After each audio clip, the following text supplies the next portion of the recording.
Assalomu alaykum, hurmatli farzandlar. Bir yilda bir marotaba ota-onangizni urolog ko'rigiga olib chiqishni unutmang.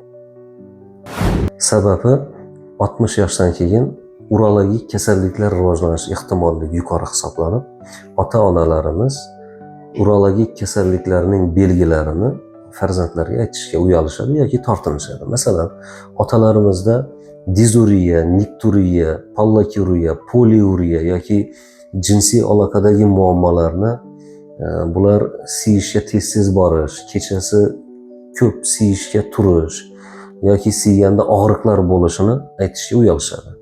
Yoki onalarimizda bo'ladigan belgilar bular siyganda achishish bo'lishi, siydik chaqiruv bo'lganida hojatxonaga borguncha siydik chiqib ketish holatlarini farzandlarga aytishga tortinishadi. Bular o'z navbatida og'ir asoratlarga olib kelishi mumkin. Masalan, sisit kasalliklari yoki siydik qovuni giperaktiv kasalliklari, prostata bezining giperplaziyasi, prostata bezining yallig'lanish kasalliklari og'ir asoratlarga olib kelishi mumkin. Shuning uchun albatta 60 yoshdan keyin yilda bir marotaba urolog ko'rigiga olib kelishni unutmang. Sog' salomat bo'ling.